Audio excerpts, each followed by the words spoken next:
10th fail అయ్యి inter fail అయిన వ్యక్తులు ఒక సైడు విపరీతం బూతులు తిట్టడం, పోలీసులని అధికారులను తిట్టడం. సో దీన్ని ఎట్లా చూస్తారా? ఆ వ్యక్తి పడాల్సినంత అవసరం ఉందా ప్రస్తుతం?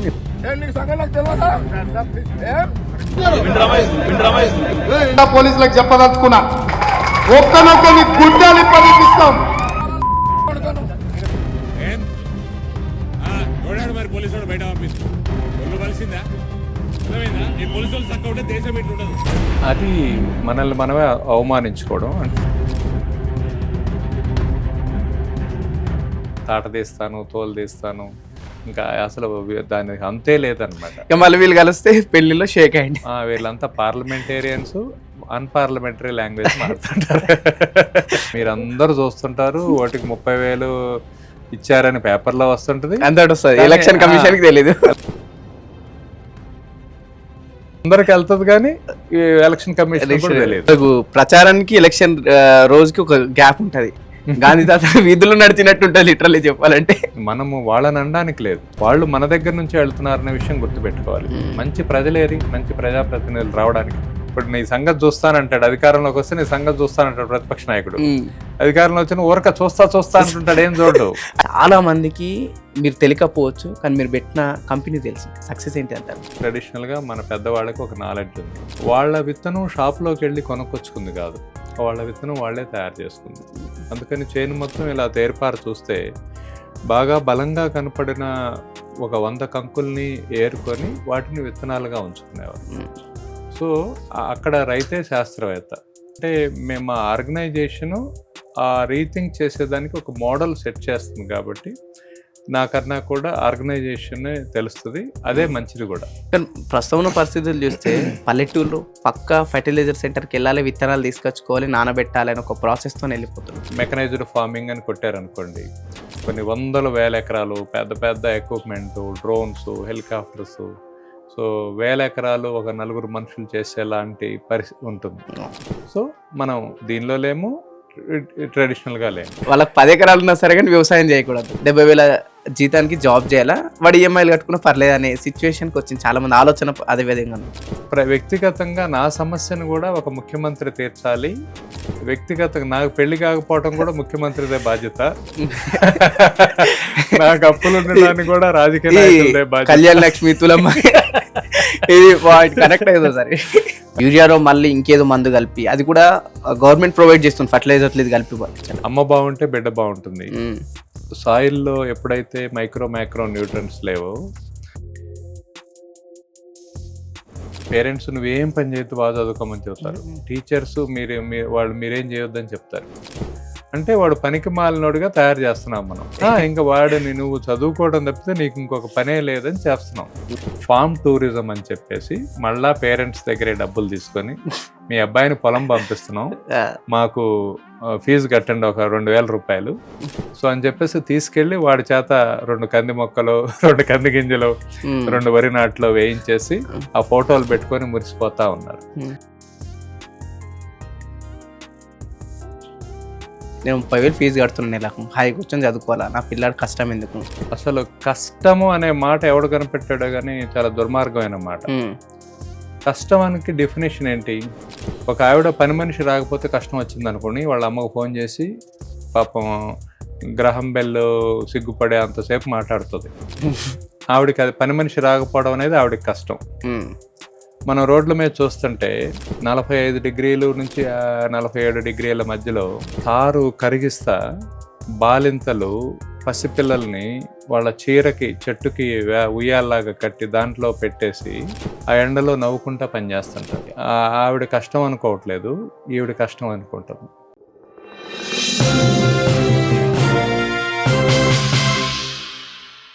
నమస్తే, వెల్కమ్ టు ఆంధ్రప్రభ.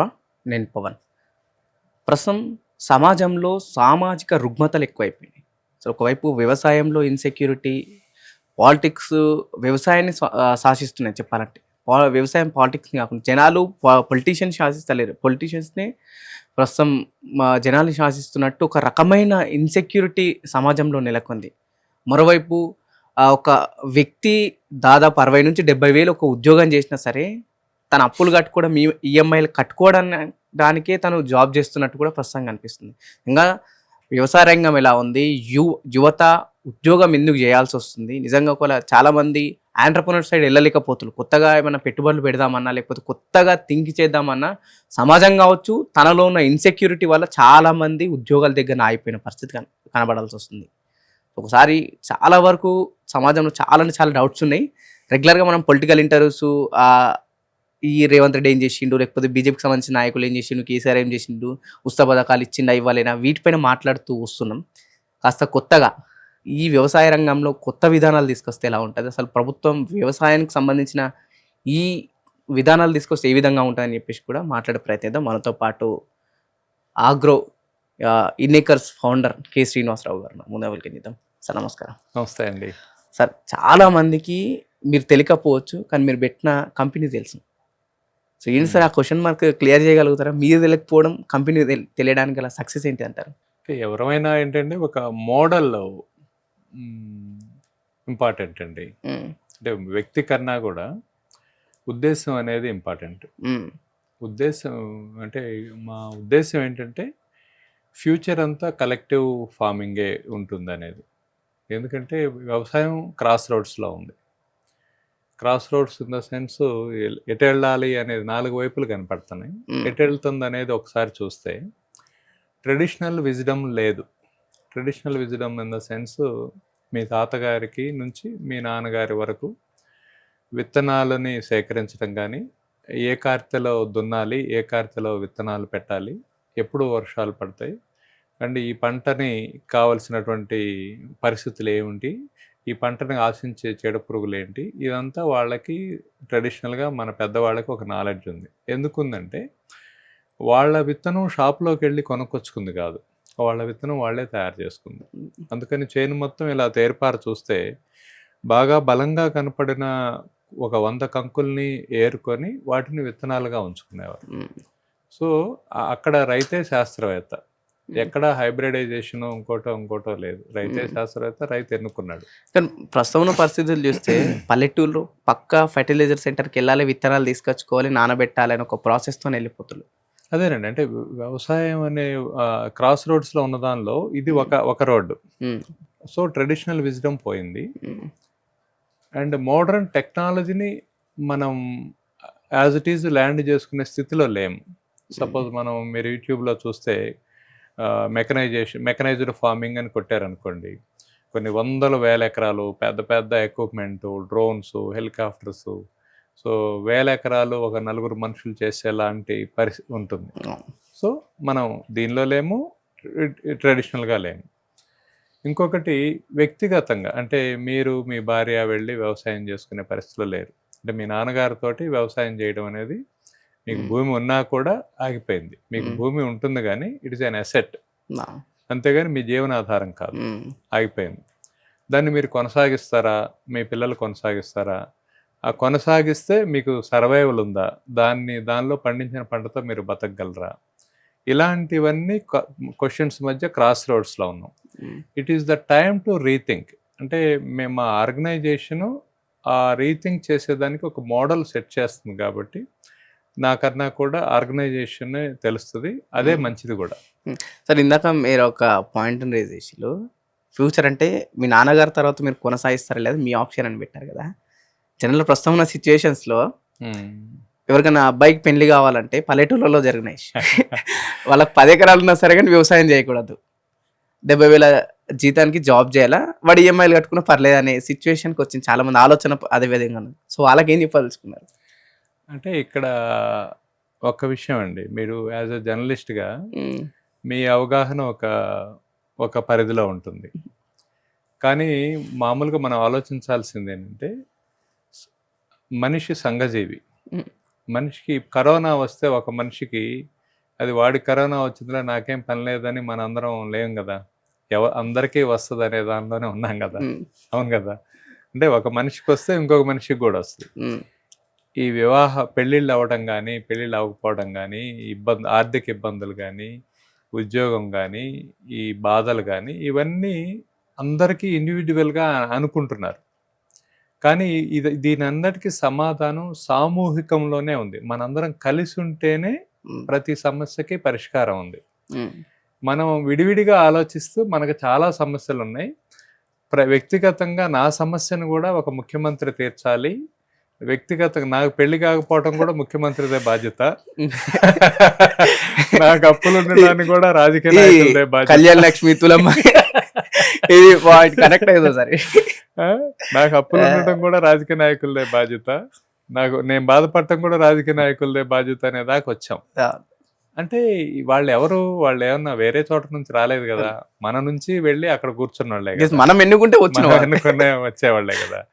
మనం ఎటువంటి వాళ్ళని ఎన్నుకుంటున్నాము, ఎందుకోసం ఎన్నుకుంటున్నాం అంటే, ఒక ఓట్ చేసేటప్పుడు ఈ ఎలక్షన్ ఎందుకు జరుగుతుంది, ఇతన్ని అక్కడ కూర్చోబెట్టడం వల్ల మన సమాజంలో ఏం జరుగుతుంది అనే మార్పు మన ఎవరికి లేదు కదా.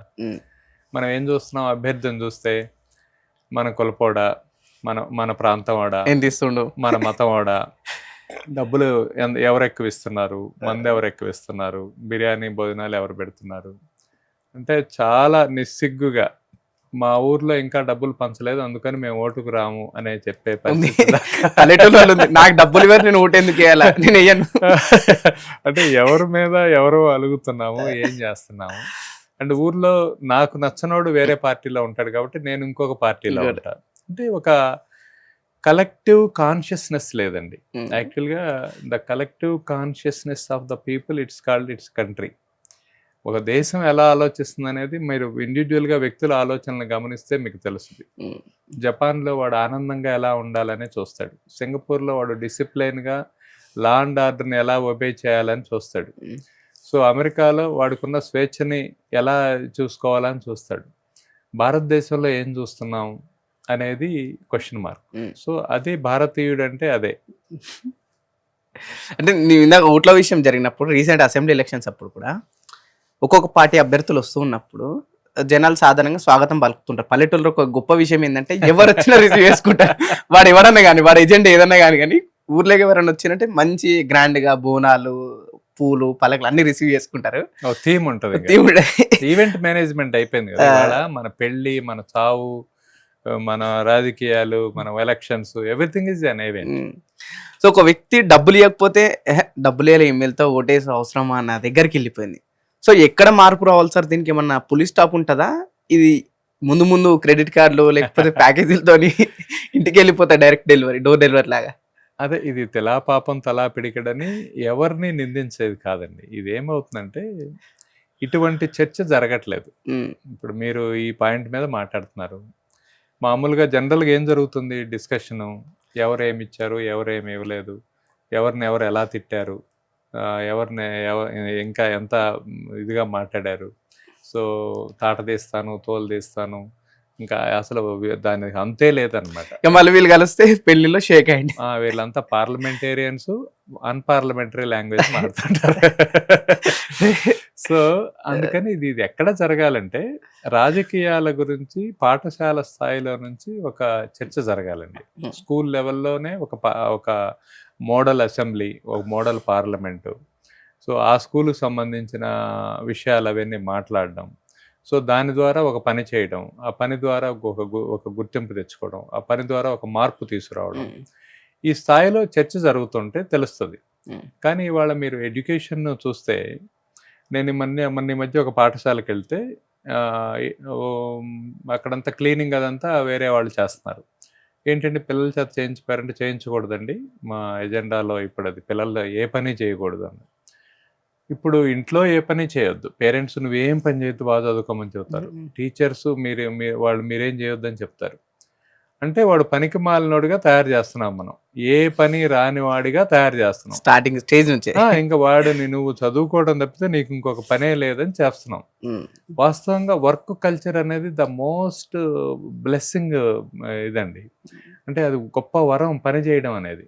అంటే ఏ పనైనా చేయగలిగే స్థాయిలో ఒక పిల్లాడిని మనం డెవలప్ చేయట్లేదు. సో దానికి వాడు ఏం ఆలోచిస్తున్నాడు, వాడు చదువుకోవడానికి ఒక రాజకీయ పార్టీ డబ్బులు ఇస్తుంది వాళ్ళ అమ్మా నాన్నకి. అంటే వాడికి తాయలం లాగా, అంటే వాడు దేనికి వస్తున్నాడు స్కూల్కి, చదువుకుంటే వాడికి మేధస్సు పెరుగుద్దనో, ప్రపంచాన్ని మార్చే జ్ఞానం అవుతానో కాదు. వీడు బడికి పోతే వాళ్ళ అమ్మా నాన్న అకౌంట్లో డబ్బులు వస్తాయి కాబట్టి వీటిని బడికి పంపిస్తున్నారు.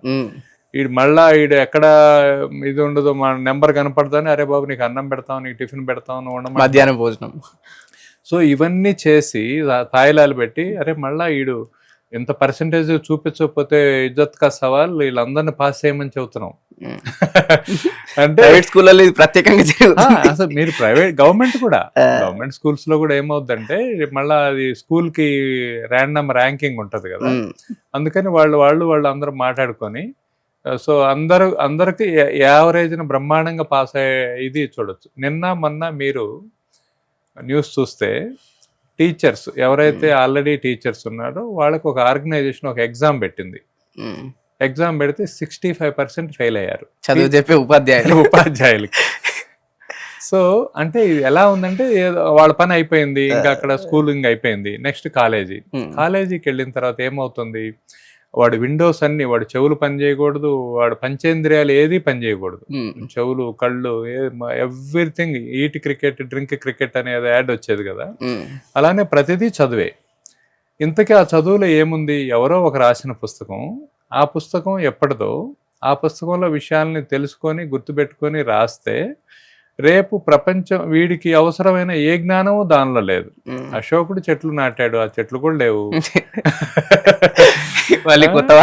అసలు అది అందుట్లో అదొక పెద్ద బూతు మాట, చెట్లు నాటరు, ఎవరు మొక్కలు నాటుతారు, నాటిస్తాడు అశోకుడు రోడ్డుకి ఇరువైపులు చెట్లు. మనకి ఇప్పుడు ఇవన్నీ కాదు కదా చరిత్ర.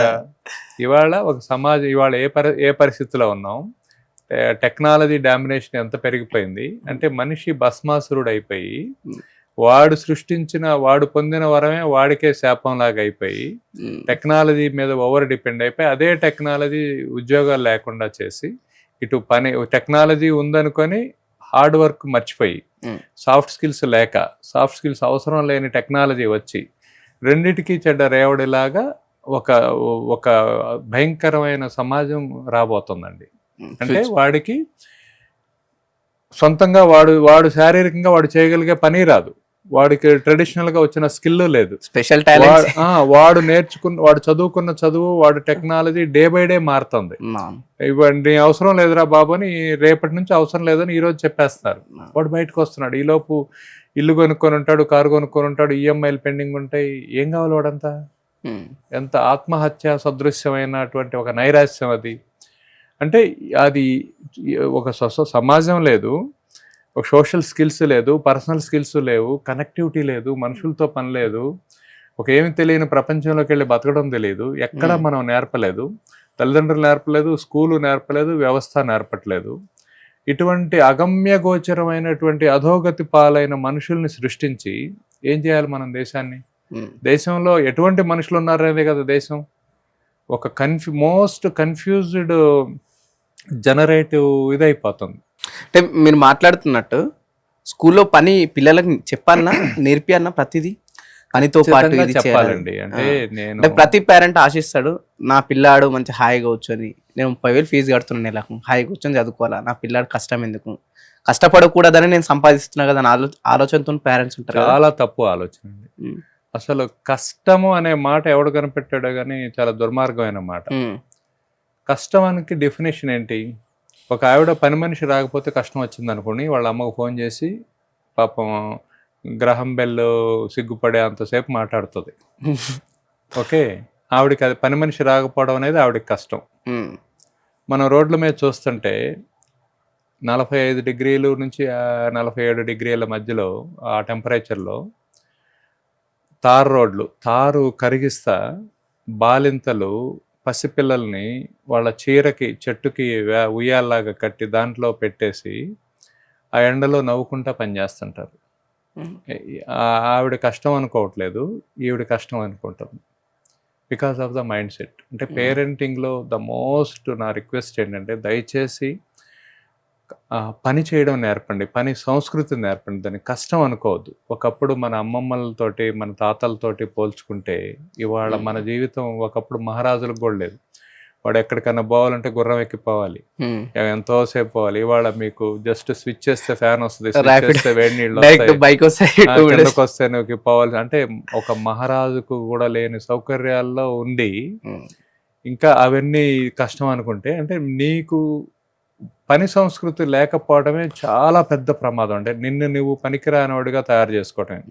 ప్రతి స్కూల్ పిల్లాడు, ఆడపిల్లలైనా మగపిల్లలైనా, ఇల్లు శుభ్రం చేసుకోవడం, వంట చేసుకోవడం, బాత్రూమ్లు కడుక్కోవడం, వాళ్ళ తల్లిదండ్రులు ఉన్న ప్రొఫెషన్లో చేసుకోవడం, పొలం పని చేసుకోవడం, ఇవన్నీ చేసుకోవాల్సిందే. నేను చాలాసార్లు ప్రభుత్వాలకు రిక్వెస్ట్ చేస్తూ ఉంటాను. చాలామంది ఏమనుకుంటారంటే మన దేశంలో వెరీ అన్ఫార్చునేట్లీ సింపుల్ ప్రాబ్లమ్స్కి కాంప్లికేటెడ్ సొల్యూషన్స్ చూస్తాం. సపోజు వ్యవసాయంలో కూలీల కొరత, ఇది భయంకరమైన సమస్య కదా మీ దృష్టిలో. ప్రస్తుతం ఉన్న దానికి బీహార్ వాళ్ళు రాకపోతే వ్యవసాయం చెయ్యలేము. బీహార్ వాళ్ళు కూడా ఇప్పుడు ఆ దేశం, ఆ రాష్ట్రంలో కూడా ఎలక్షన్స్ ఉన్నాయి. ఇంక 2 ఎలక్షన్స్ అయిపోతే వాళ్ళు కూడా సో ఇదే కదా భయంకరమైన సమస్య కదా. మీ దగ్గర ఏమైనా సొల్యూషన్ ఉందా దానికి? మీ దగ్గర ఏమన్నా, మీరు చాలా మందిని చూస్తుంటారు, మాట్లాడు. నా దగ్గర ఒక సొల్యూషన్ ఉంది. లేదమ్మా. ఏం సొల్యూషన్ అంటే ప్రతి ఊర్లో పాఠశాల ఉంటుంది. మేమందరం, మా జనరేషన్ అందరం, నాకు ఇప్పుడు 56 సంవత్సరాలు, ప్రతిరోజు స్కూల్కి వెళ్ళబోయే టైం కల్లా పశువుల దగ్గర బాగు చేసుకొని పాలు తీసుకొని అక్కడ మిల్క్ సెంటర్కి వెళ్ళి ఒకసారి చేనుకి వెళ్ళొచ్చి ఈ పేడ ఇదంతా తీసుకొని దెబ్బలో వేసేసి మళ్ళీ సాటర్డే సండే పొలంలో పనిచేసుకొని, ఎండాకాలం అంతా పొలంలో పనిచేసుకొని, everyday before schooling after schooling పొలానికి 1-2 గంటలైనా వెళ్ళొచ్చి చేసిన జనరేషన్ చాలా హాయిగా ఉంది. ఇవాళ మీరు ఏ కార్పొరేట్ స్కూల్ అయినా 3 లక్షలు 4 లక్షలు ఫీజులు వసూలు చేసే చాలా స్కూల్స్లో ఫార్మ్ టూరిజం అని చెప్పేసి మళ్ళా పేరెంట్స్ దగ్గరే డబ్బులు తీసుకొని మీ అబ్బాయిని పొలం పంపిస్తున్నాం, మాకు ఫీజు కట్టండి ఒక 2,000 రూపాయలు సో అని చెప్పేసి తీసుకెళ్ళి వాడి చేత 2 కంది మొక్కలు, 2 కంది గింజలు, 2 వరి నాట్లు వేయించేసి ఆ ఫోటోలు పెట్టుకొని మురిసిపోతా ఉన్నారు. అదే పని మనం చేసుకొని మన పిల్లలకి ఇస్తే, నా రిక్వెస్ట్ ఏంటంటే ప్రతి పిల్లాడికి, స్కూల్లో ఉన్న ప్రతి పిల్లాడికి అసలు ప్రభుత్వ పథకాలు ఇవ్వకూడదు. ఫస్ట్ థింగ్, ఎవరికి అంటే మీ పిల్లల్ని స్కూల్లో చేరిస్తే డబ్బులు ఇస్తాము, పిల్లలకి ఇది అన్నం పెడతాము, పిల్లలకి ఇది కాదు. పిల్లలకి ఏం చేయాలంటే, ఏ స్కూల్ పిల్లాడైతే మార్నింగ్ 10 లోపు, ఆఫ్టర్ 5 ఒక 1 hour, before 10 2 hours, plus weekly Saturday Sunday కంప్లీట్గా ఫామ్లోనే పనిచేయాలి. ఎవరైతే న్యాచురల్ ఫార్మింగ్ చేస్తారో వాళ్ళకి ఈ పిల్లలు వెళ్ళి పని చేస్తారు. ఏం పని చేయాలో చైనా ఆయన చెప్తాడు, వాళ్ళు ఎంతసేపు పని చేస్తారో రికార్డు ఉంటుంది, అది స్కూల్కి ఇస్తారు. వాళ్ళకి ఏదైతే వాళ్ళు సంపాదించుకుంటారో అంతకి డబల్ 2 times, వాడు రోజుకి 200 సంపాదించాడు అనుకోండి, ఇంకొక 400 కలిపి వాడి అకౌంట్లో వేస్తే 600 రూపాయలు వాడి అకౌంట్లో ఉంటే వాడికి పని సంస్కృతి వస్తుంది, వాళ్ళ తల్లిదండ్రులు చేసే పని పట్ల గౌరవం కలుగుతుంది, నేచర్తో పనిచేస్తాడు, మనుషులతో కలిసి పనిచేస్తాడు, కలెక్టివ్గా పనిచేయడం అలవాటు అవుతుంది, రెస్పెక్ట్ తెలుస్తుంది, పనిచేసే వాళ్ళ పట్ల చిన్న చూపు ఉండదు, అందరినీ మర్యాదగా పలకరిస్తాడు. అండ్ రేపు ఏదైనా వాడి ఉద్యోగం వచ్చినా రాకపోయినా ఏ పనైనా చేసుకొని బతకగలడు, ఇండిపెండెంట్గా ఉండే. అందుకని స్కూల్లో ఖచ్చితంగా పనులు చేయించాలండి. స్కూల్ ఊడ్చుకోవడం, తుడుచుకోవడం, ఎవ్రీథింగ్ వాళ్ళ పని కావాలి. మేనేజ్మెంట్ ఎక్కడి నుంచి వస్తుంది? వాళ్ళ దగ్గర అలాంటి పనులు చేస్తేనే వస్తుంది. నువ్వు పనికి మాలినోడుగా ఏ పని చేయొద్దంటే ఏంటి? పనికి మాలినోడనేగా. పని రానోడన్నా చేయడు, చేయనన్నా చేయడు. పని చేయడం వల్ల ఆరోగ్యమే కానీ అదేం ఇబ్బంది కాదు. పథకాల గురించి మాట్లాడుతుంది. ఇప్పుడు ఏ పార్టీ అయినా సరే ఎలక్షన్లోకి వెళ్ళే ముందు ఖచ్చితంగా పథకాలు అనౌన్స్ చేయాల్సిందే.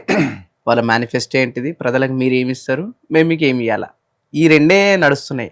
పథకాలు అవసరం సార్ ప్రస్తుతం ఉన్న సిచ్యువేషన్. ఎందుకంటే 70 సంవత్సరాలు దాటిన స్వాతంత్రం వచ్చి మంచి వరకు వాళ్ళు బాగానే చదువుకున్నారు, పని చేసుకుంటున్నారు, అవైలబుల్ ఉన్నాయండి, పని విధానం కూడా ఈజీ అయిపోయింది. పథకాలు అవసరం అంటారు? ఇంకా ఇది రెండు రకాలుగా ఆలోచించాలండి. ఒకటి పావర్టీ అప్లిఫ్ట్మెంట్, పేదరికం నుంచి పైకి తీసుకురావడం అనే ఒక ప్రాతిపదిక తీసుకుంటే దానికి 2 రకాల పరిష్కారాలు ఉంటాయి. వాడు ఎప్పుడూ పేదరికంలోనే ఉంటూ మన అభిమానిగా ఉంటూ మనకు ఓటేయటం, వాడు ఆ లైన్ దాటి బయటకు వచ్చేలాంటి ఒక అప్లిఫ్ట్మెంట్ ఇచ్చేసి మనతో అవసరం లేని పరిస్థితి కల్పించడం. మీకు ఒక సినిమాలో డైలాగ్ ఉంటుంది, నాయకుడు అంటే ఎవరంటే నాయకుడే అవసరం లేని సమాజాన్ని నిర్మించేవాడే నాయకుడని. కానీ మనం ఏం చేస్తామంటే వాడు జీవితాంతం మన పేరు గుర్తుపెట్టుకోవాలి, మన విగ్రహాలు పెట్టాలి, ఇంట్లో ఫోటో మన పార్టీలు పెట్టాలి, జయంతులు తయారు చేసేది. అంటే ఇది ఎవరు తప్పు కాదండి. ఇవాళ మీరు చూస్తే మీరు తప్పుగా ప్రొనౌన్సియేషన్ చేశారు. రాజకీయ పార్టీలు ఉండవు, రాజకీయ కంపెనీలు ఉన్నాయి ఇప్పుడు. పొలిటికల్ పార్టీస్ లేవు, పొలిటికల్ కంపెనీస్ ఉంటాయి. Commercial companies. ఎనీ కంపెనీ మీరు చూసుకోండి, అంటే నేను కంపెనీలోనే అంటాను. మీరు ఎనీ పొలిటికల్ కంపెనీ చూసుకుంటే స్టేక్ హోల్డర్స్ మోస్ట్లీ వాళ్ళ కుటుంబం వాళ్ళే ఉంటారు. అండ్ వాళ్ళ ఫ్రెండ్స్, వాళ్ళ వెల్ విషర్స్, వాళ్ళ సపోర్టర్స్, వాళ్ళు ఫండ్ రైజింగ్ వాళ్ళు, వాళ్ళ ఇన్వెస్టర్స్ ఉంటారు. వన్స్ గవర్నమెంట్ ఫామ్ అయిన తర్వాత మళ్ళీ వాళ్ళు షేర్ హోల్డర్స్ ఉంటారు కదా, పాపం వాళ్ళు వస్తుందో రాదో తెలియకుండా ఖర్చు పెట్టారు కదా, వాళ్ళందరికీ వాళ్ళు సక్సెస్ఫుల్గా న్యాయం చేస్తారు. అంటే ఆ సీట్లో కూర్చోవడమే వాళ్ళ ఎజెండా. కానీ నిజంగా మనం చెప్పేవన్నీ అవసరమా, ఇవన్నీ చేస్తే ప్రజల జీవితాల్లో మార్పు వస్తుందా, ఇవన్నీ చేస్తే బ్రహ్మాండమైన ఇది నిర్మించవచ్చా అనే ఆలోచన లేదు వాళ్ళకి, ఉండదు కూడా. ఎందుకంటే ప్రజలు కూడా అరే బాబు నేను మీకు ఇవన్నీ ఏమి ఇవ్వను, మీరందరూ మీ ఊరంతా కలిసి బ్రహ్మాండమైన ప్రొడక్టివ్గా వచ్చేలాగా చేస్తాము, మీ జీవితాలన్నీ బాగుపడతాయంటే నమ్మే పరిస్థితులు లేరు. అసలు బూత్ లో కూర్రారు వాళ్ళు. మేమెందుకు వేయాలి, వాడు నిరాహార దీక్ష చేస్తారు. కష్టం, పథకం రావాలి, 2000 రావాలి ఇప్పుడు. అరే మీరెవరో మా నోటి కాడ గూడు కొడుతున్నారు. అసలు ఎంత హాయిగా ఉంటుంది మన దేశంలో. ప్రతి ఎలక్షన్ ఈజ్ ఏ సెలబ్రేషన్. బ్రహ్మాండంగా 5 ఏళ్లలో 10 ఎలక్షన్స్ ఉంటాయి. అసెంబ్లీ ఎలక్షన్స్ కి 2 నెలలకు పార్లమెంట్ ఎలక్షన్, మళ్ళీ 2 నెలలకు ఎంపీటీసీ, మళ్ళీ 2 నెలలకు సర్పంచ్లు, జెడ్పీటీసీలు, మున్సిపాలిటీలు, ఫెస్టివల్ అండ్ ఎంజాయ్ దట్. ఆ టైంలో మీరు ఇండస్ట్రీస్ కూడా చాలా క్లోజ్ అయిపోతాయి. వ్యవసాయ పనులు నడవు, ఇండస్ట్రీస్ నడవు. So they celebrate. మందు వస్తుంది, ఫుడ్ వస్తుంది. సో ఇది ఒక విషయవలయం, ఒక చోట తప్పలేదు. అంటే నిజంగా ఎవరన్నా బ్రహ్మాండంగా జెన్యున్గా వచ్చి మిషన్తో పనిచేద్దాం అనుకున్నా కూడా ప్రజలకు అసలు నమ్మకం లేదు. అందుకని వాడు వస్తాడో చస్తాడో మనకి, వాడు డబ్బులు ఇస్తున్నాడు, అదేదో స్కీమ్ బాగానే ఉంది, రాష్ట్రం ఏమైపోతే నాకెందుకు, నా పిల్లలు భవిష్యత్తు, ఈ వ్యవహారం, ఇవన్నీ ఏదో ముందు ఈ డబ్బులతో నాకేమవుతుంది అనే దానిలోనే ఆగిపోద్ది. మనం కూడా ఏమైపోయింది, వేలం పాటలాగా అయిపోయింది. వాళ్ళు 1000 ఇస్తున్నారా, మేము 2000 ఇస్తాం. అంటే డైరెక్ట్ ప్రభుత్వం పెట్టింది సార్ మొన్న 20 లక్షలు ఏకగ్రీవం ఎన్నుకొని 20 లక్షలు మీకు ఇస్తాం ఓపెన్ గా పెట్టేసింది. అది మంచిదే.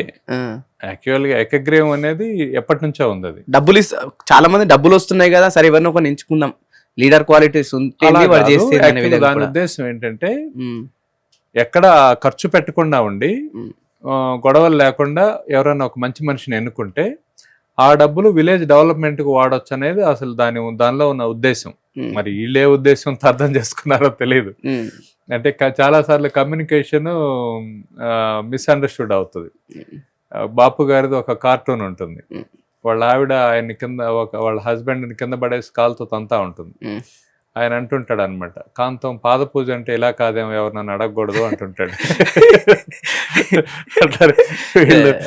ఏకగ్రీవం అంటే వీళ్ళు ఏమనుకుంటున్నారో వాళ్ళు ఏమనుకుంటున్నారో తెలియదు. చాలా మంది నాయకులు అధికారంలోకి వచ్చిన తర్వాత లక్షల కోట్లు తీసుకొచ్చినాం, పేపర్ పొద్దున మనకు బ్యానర్ ఐటమ్స్ వస్తాయి, ఈ రోజు ఒక ముఖ్యమంత్రి లక్షల కోట్లు తీసుకొచ్చినాను అంటారు. మళ్ళీ కిందికి వెళ్తే నాకు 2000 రాలేదు, పెన్షన్ రాలేదు, దగ్గరనే ఎందుకు అక్కడ ఆగిపోవాల్సి వస్తుంది, లక్షల కోట్లు ఎటు వెళ్తున్నాయి అంటారు. అంటే మన బడ్జెట్ ఎంత, మనం ఇస్తున్న పెన్షన్స్ ఎంత, శాలరీస్ ఎంత, స్కీమ్స్ ఎంత, ఇవన్నీ చూసుకుంటే అభివృద్ధికి స్పేస్ లేదండి. ప్లస్ వీళ్ళందరూ కూడా ఒక ఎమ్మెల్యే పాపం నిజంగా వాళ్ళది రాజకీయ నాయకుల పట్ల మనం చాలా జాలిపడాలి. వాడు ఒక జీవితకాలం ఏదో ఒకటి చేసి సంపాదించి ఒక 1 కోటి రూపాయలే 10 లక్షలే ఖర్చు పెట్టానని ఎలక్షన్ కమిషన్ కూడా నమ్మించి, ఎలక్షన్ కమిషన్ కూడా నిజంగా ఏం జరగట్లేదు, అంతా భలే జరిగింది, ఎక్కడ డబ్బే పంచలేదు. మీరందరూ చూస్తుంటారు, ఓటికి 30,000 ఇచ్చారని పేపర్లో వస్తుంటది, ఎలక్షన్ కమిషన్ కి తెలీదు. 30,000 ఓటుకి ఇస్తే 1,00,000 ఓట్లుంటే ఎంత అయింది? సో ఇంత డబ్బు, ఇంత వ్యవహారం ఇదంతా నడుస్తున్న ఎలక్షన్ కమిషన్ తన ఫెయిర్ ఎలక్షన్స్ చాలా బాగా జరిగింది, మొత్తం మీద మేము దాడులు చేసి ఒక 30 లక్షలు పట్టుకున్నాం, 2,000 వెండి వస్తువులు పట్టుకున్నాం, it is a very fair election అని చెప్తుంది. సో అన్ని పార్టీలు ఆ విషయంలో చాలా సమన్వయంగా పనిచేస్తాయి, అందరూ డబ్బులు ఇస్తారు, అందరు డబ్బు చేరుతుంది. ఇది నిజంగా ఎట్లా చేరుతుంది? వీళ్ళందరినీ కనుక స్పై ఏజెంట్స్ గా పెట్టి పాకిస్తాన్ నుంచి రహస్యాలు సేకరించడానికో ఏదో పెడితే బ్రహ్మాండంగా సక్సెస్ అవుతుంది. అందరికి వెళ్తుంది కానీ ఈ ఎలక్షన్ కమిషన్ కూడా తెలియదు. మనకు ప్రచారానికి ఎలక్షన్ రోజుకి ఒక గ్యాప్ ఉంటది. గాంధీ తాత వీధులు నడిచినట్టు ఉంటుంది లిటరల్లీ చెప్పాలంటే. ఇంత చేసిన తర్వాత సపోజ్ ఒక 50 కోట్లు 60 కోట్లు ఖర్చు పెట్టాడు అనుకున్నాం ఒక ఎమ్మెల్యే. ఆయనకుంది ఎంత టైము? 60 నెలలు. అంటే నెలకి 1 కోటి సంపాదించాలి. పాత ఎలక్షన్ లో ఒక 20 పెట్టి ఉంటాడు, రాబోయే ఎలక్షన్ కి ఒక 60 కావాలి, 180. అంటే నెలకి 3 కోట్లు సంపాదించేవాడు మంచి ఎమ్మెల్యే అనుకోవాలి మనం. నెలకి 3 కోట్లు ఒక ఎమ్మెల్యే సంపాదించాలంటే ఒక నియోజకవర్గంలో అంత ఫండ్ ఎక్కడి నుంచి వస్తుంది?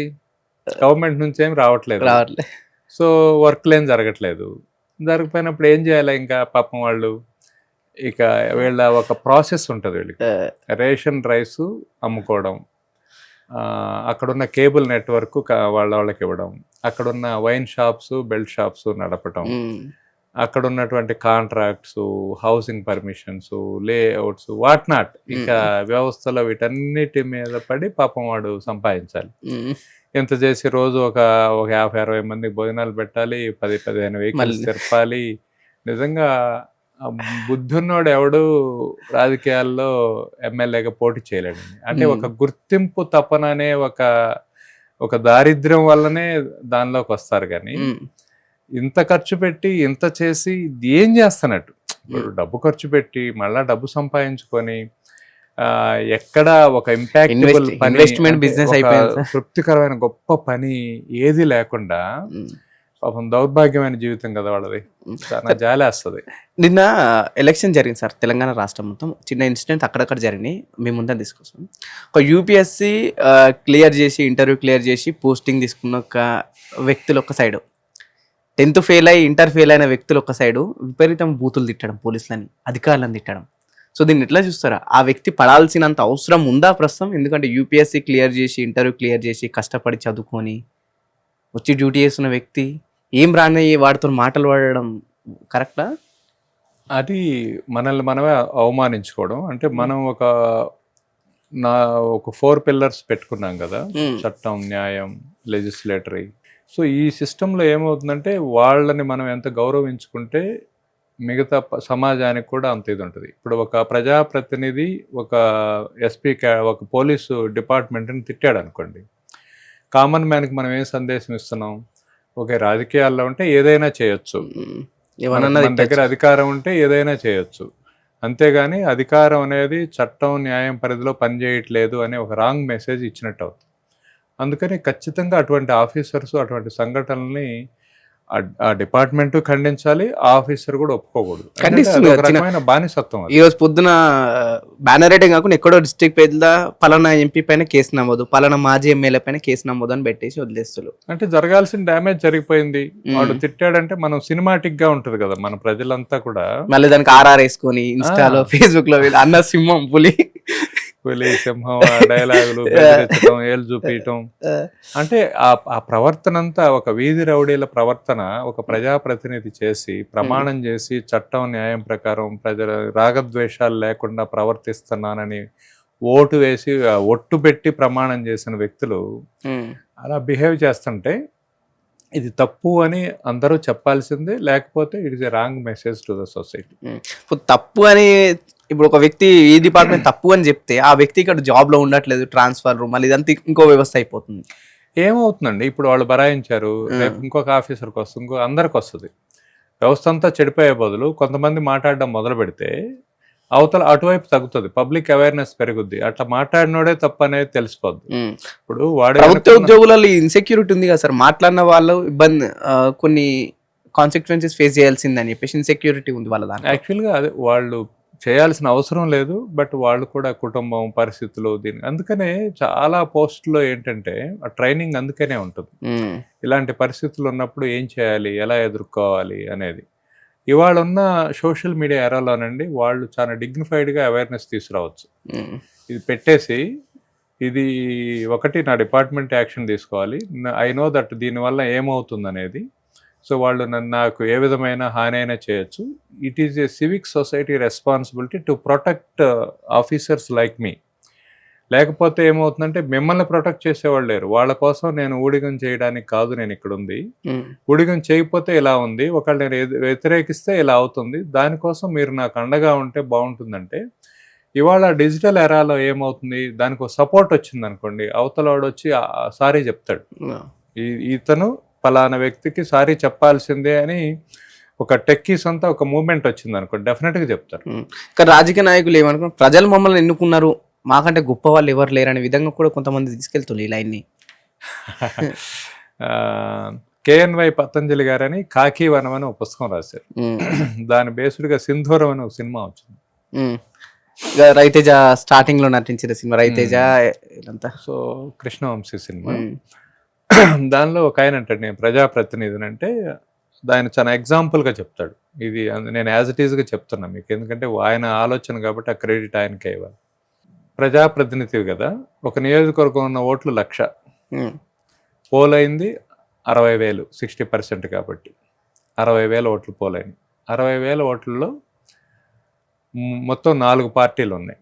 మీ పార్టీకి వచ్చిన ఓట్లు 30,000. ఒక పార్టీకి 20,000 వచ్చినాయి, ఇంకో పార్టీకి 5,000 వచ్చినాయి, ఇంకో పార్టీకి వచ్చినాయి. నీ పార్టీకి నీకు వచ్చిన ఓట్లు 30,000.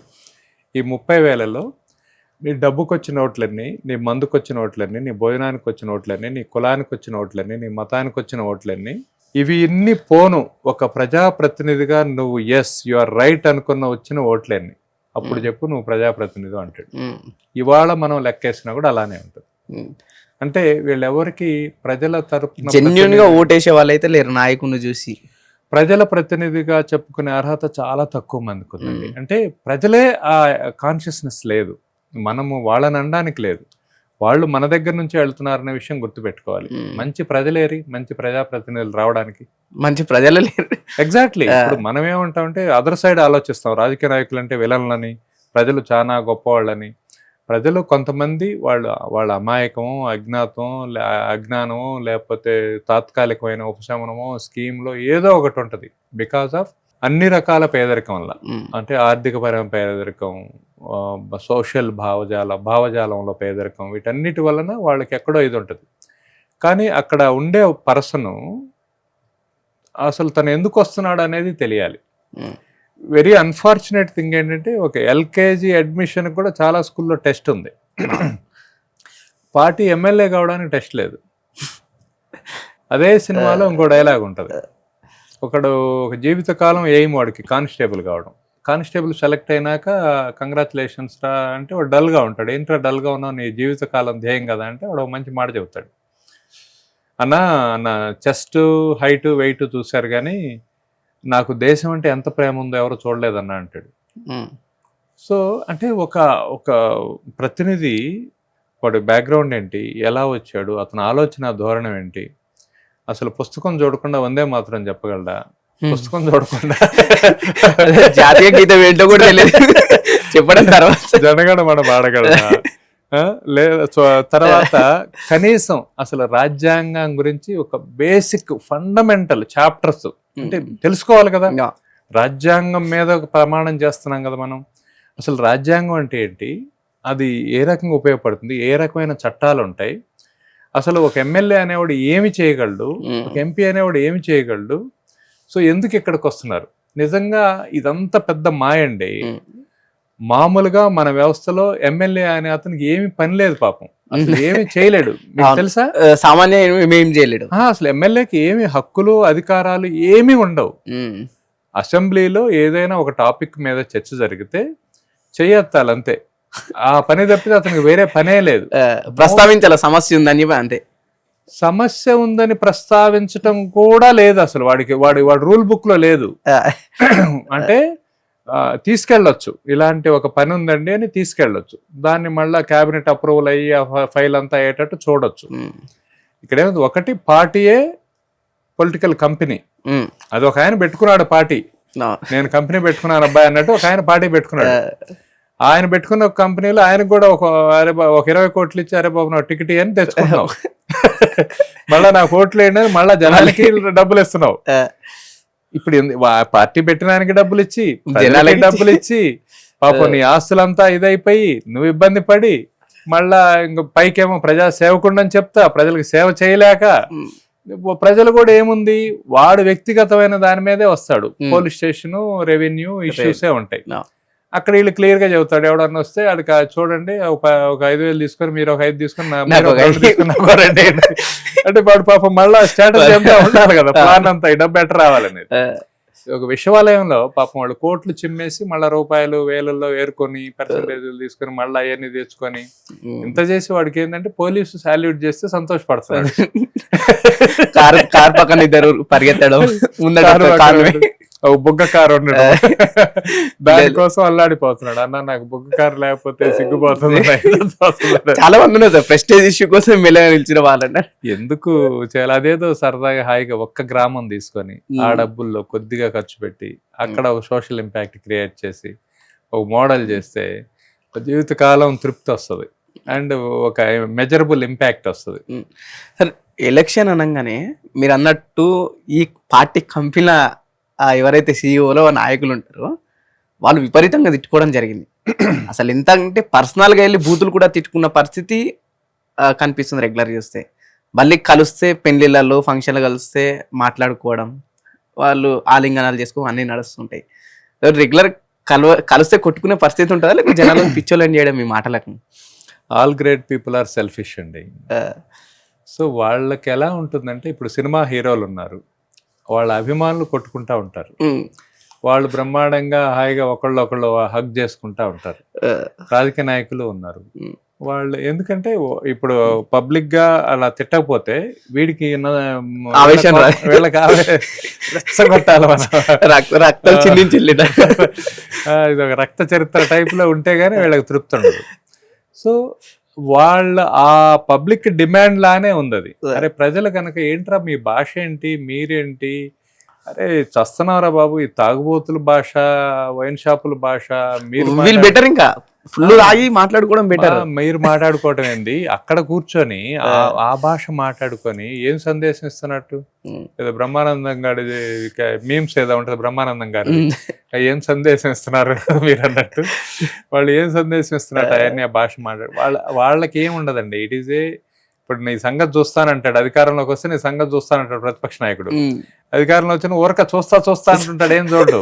5 ఏళ్ళు అయిపోతుంది మళ్ళీ వాళ్ళు కూడా అంతే, నీ సంగతి చూస్తాను వాళ్ళు ఏం చూడరు. అప్పుడప్పుడు విచారణ వెరీ వెరీ గ్రేట్ అండర్స్టాండింగ్ ఉంటదండి వాళ్ళకి. ఏమవుద్దంటే ఇప్పుడు ఇన్ని తప్పులు చేశాడు ఒక ఆయన అధికారంలోకి వచ్చాడు, ఇన్ని తప్పులు చేశాడు, ఇన్ని కోట్లు నాశనం చేశాడు, ఎంత డబ్బులు తీసుకున్నారు, ఇదంతా దాని మీద అవినీతి తేలుస్తాం, వీళ్ళని కేసులో పెడతామని ఒక ఆయన వచ్చాడు. ఇప్పుడు వాళ్ళ మీద మరి అది తేల్చాలి కదా, తేల్చదు. ప్రజలు పాపం రోజు చూస్తుంటారు, ఇంకేదో చేస్తారు, ఏమీ అవ్వదు. అంటే విలేజ్ లో కూడా ఉంటుంది సార్, ఇంటి పక్క వాళ్ళ ఇంట్లో ఎవరైనా చచ్చినా సరే పుట్టినా సరే పోడి కావాడు, అసలే పోడు. ఈ రాజకీయ నాయకులు తిట్టుకుంటారు, అసలు కొట్టుకున్నంత పని చేస్తారు, ఇక మళ్ళీ మంచి చేయడం మళ్ళీ వీళ్ళే ముందుంటారు. అదే ఇప్పుడు ఈ వీళ్ళ ఇంకా అదొక వాళ్ళకు ఒక అండర్స్టాండింగ్ ఉండదు, అదొక జాతి అండి. రాజకీయ నాయకులంతా ఒక జాతి, వాళ్ళకి సిగ్గు, శరం, మానం, అభిమానం, నీతి, నిజాయితీ, పాపం ఇవన్నీ పక్కన పెట్టుకొని కేవలం గుర్తింపు, ఒక డాంబికం అనే దాని దగ్గరికి వెళ్ళిపోయారు. దీనికి ఒక స్కూల్ ఉండాలండి, అట్లీస్ట్ ఒక సర్టిఫికేట్ కోర్స్ ఉండాలి. ఎవరైనా సరే గవర్నమెంటే ప్రొవైడ్ చేయాలి, central government school of democracy లాగా చేసి రాజకీయం కెరీర్గా తీసుకుందాం అనుకునే వాళ్ళు ఎమ్మెల్యేగా, గ్రామ స్థాయి నుంచి ఎమ్మెల్యే దాకా ఆ పర్సన్ ఏం చేయగలడు, వాడి విధులు విధానాలు ఏంటి, ఎలా దాన్ని బ్రహ్మాండంగా చేయగలడు అనేది కోర్స్ ఉండాలి. ఒక 1 year కోర్సు పెడితే వీడు ముందు కొద్దిగా భాష ఏం మాట్లాడాలి, ఆఫీసర్తో ఎలా మాట్లాడాలి, వీళ్ళకి ఎన్ని పాపం కూర్చోబెట్టి నేర్పించలేం కదా మనం.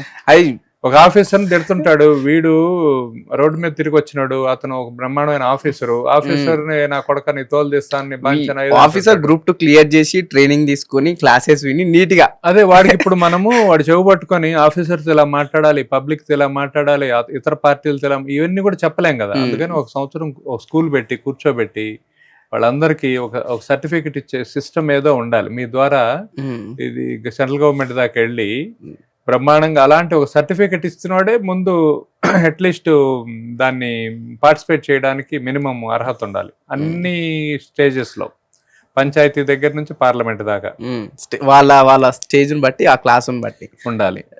సార్ చాలా మంది క్వశ్చన్ మీరు ఇందాక అన్నట్టు ఎమ్మెల్యేకు నిజంగా క్వాలిఫై అయ్యే అవకాశాలు ఇట్లాంటివి పెడితే బాగుంటుంది ఆ టెస్ట్. ఎందుకంటే కొంతమంది ఆర్థికంగా బలంగా ఉన్న వాళ్ళు వస్తారు, కుల బలం ఉన్న వాళ్ళు వస్తారు, జనబలం ఉన్న వాళ్ళు వస్తారు. అందుకనే దానికి అవన్నీ తీసేశారు. కానీ ఈ కోర్స్ అయితే చేయొచ్చు కదా, అది గవర్నమెంట్ ఫ్రీగా ప్రొవైడ్ చేస్తుంది. ఆ కోర్సు చేయాలి కదా ఎవరైనా.